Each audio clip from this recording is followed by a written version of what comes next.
Well, good morning, everyone. As I mentioned last week, the other cohort right now is taking what's called a Prevention Needs Assessment Survey.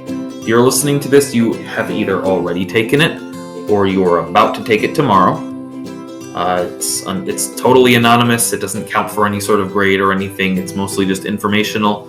You don't need to worry about that now. That's what the other cohort is doing. What you are doing is, first of all, you are stuck with me in the form of this video. Congratulations. And we are going to sit here and talk about depression, not the feeling or the mental illness, but the actual economic terms. So potentially even more boring than you thought.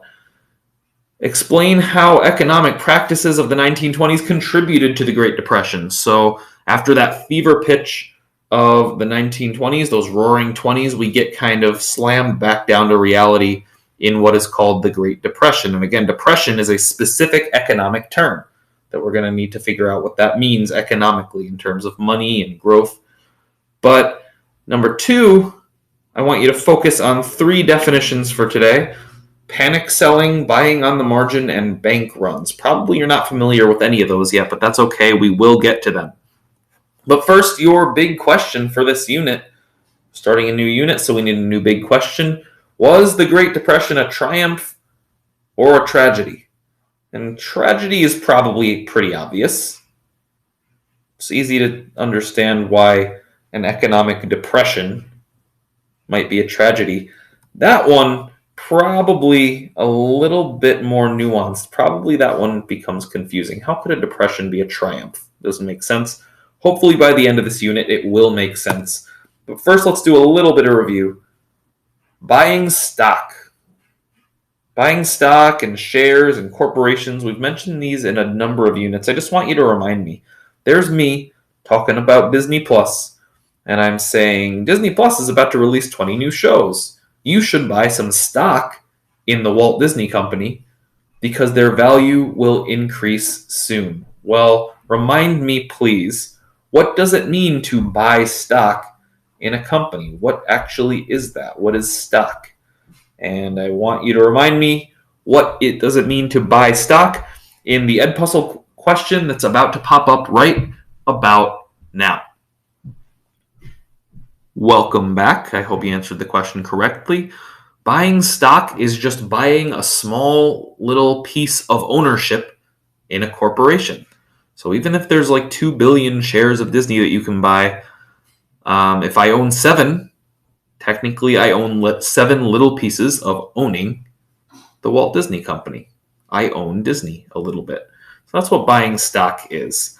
And this is true when people hear good news about a company and the stock price keeps growing, people will keep investing in it and buying stock. And let's take a little bit of a look at what that looks like. So let's say in January, I bought 1 share of Disney for $300. I used my own money, $300. And by April, the value of that share increases to $700. Disney's growing really well. I invested $300 in that 1 share.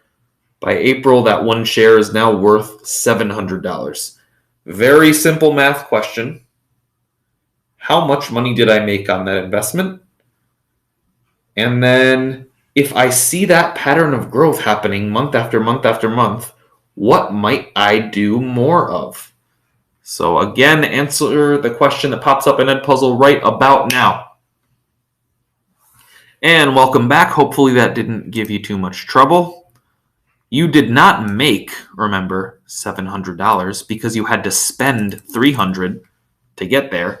So you do, in fact, have to subtract the amount of money as a total from the amount of money that you spent. So obviously you made $4. Excuse me. Wow, that's embarrassing. $400. So you made $400 on that $300 investment. That is not bad. And the 1920s saw a lot of this happening. So $400 profit on your $300 investment. If I see that pattern of growth, if this line just keeps going up and up and up and up and up, I might buy more shares and I might encourage my friends to buy more shares.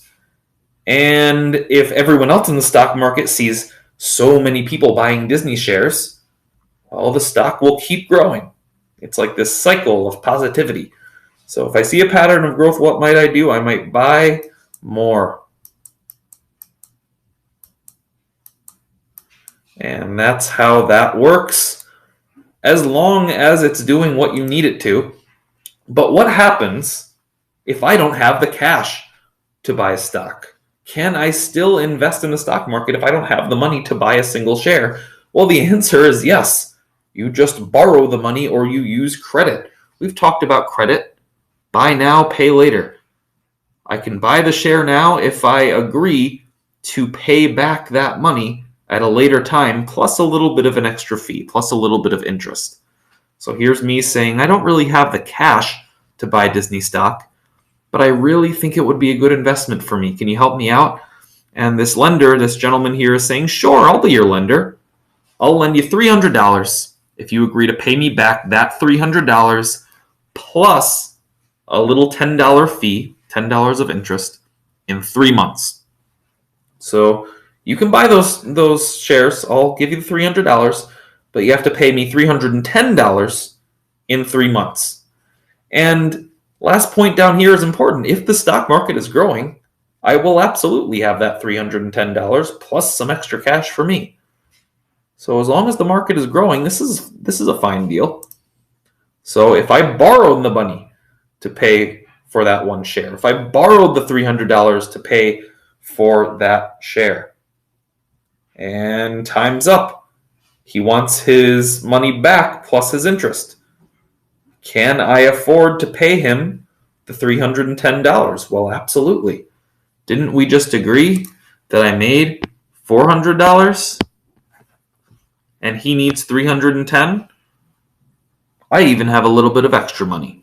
So that works out. And a lot of people did this in the 20s. They didn't have enough cash to buy stock on their own, but they knew that the market would grow and they would make money. So they borrowed money or they bought stock on credit. This is called buying on the margin, when you borrow or use credit to buy stock because you're assuming it's always going to be growing until it's not. So what happens if you borrowed that $300? You bought on the margin, you borrowed $300, you used credit, borrowed from somebody else, and then your stock value decreases.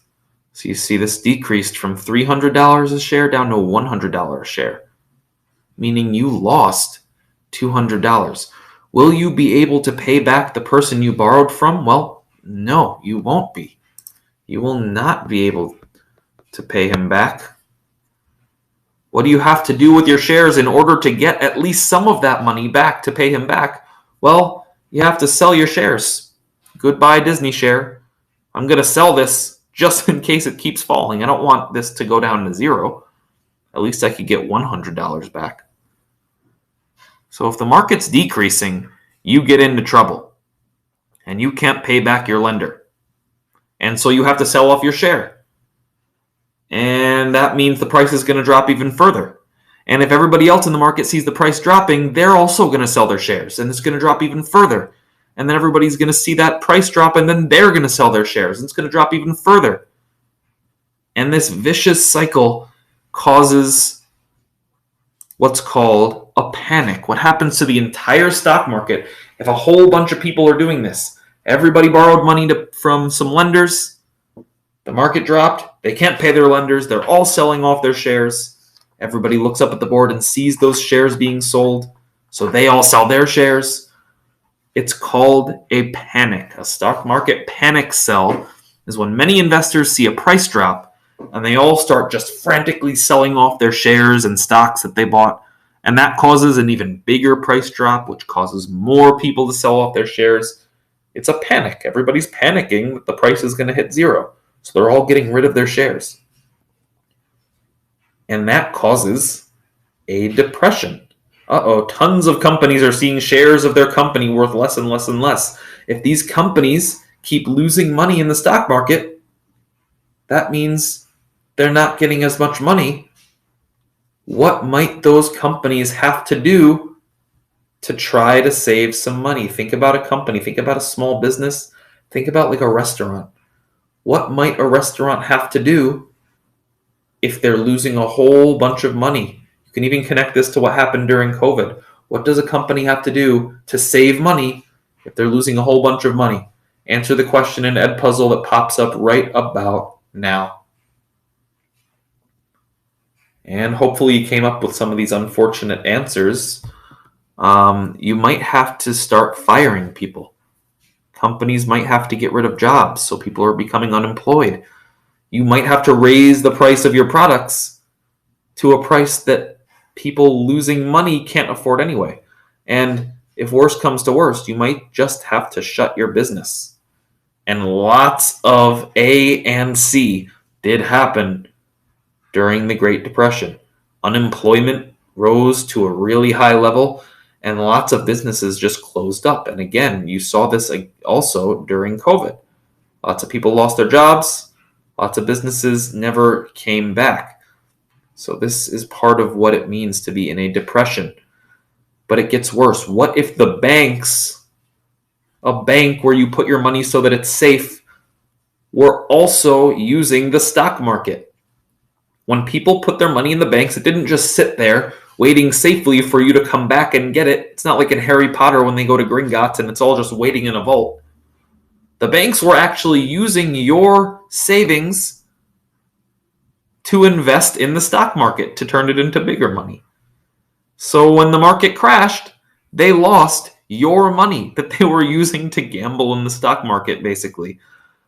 And they lost so much money, some of these banks, that they couldn't even give people the value that was listed on their actual bank account. So you had people showing up to the bank saying, I would like to take my money out of my account because I need food. And the bank saying, yeah, we totally gambled it away. And you would say, well, wait a minute. It says on my bank statement, $101 is in my account. And the banker would say, yeah, well, we only have $50 in the entire bank because, again, we literally gambled it away. If you hear that this is going down, the first thing you're going to do is run as fast as you can to the bank to take out all of your money before the stupid bank loses all of it. And everybody did that and created what were called literally bank runs. They would run to the bank and try and take their money out. Some banks literally just closed their doors, pulled the gates down.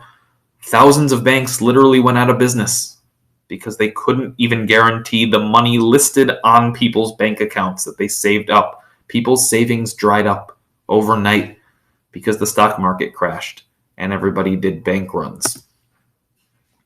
Those are the causes of the Great Depression. Later in the week, we will discuss the problems of the Great Depression, the actual things that happened during it that people were struggling with. But using all this information, you should now be able to complete page 36 and 37 in your quarter 3 notebook. I'll put these slides and this video in Schoology in case you need to rewatch it. That is going to be it for me. This will be collected later in the week for homework, so please make sure you get that done. All right, thanks for tuning in, and I will see you later in the week.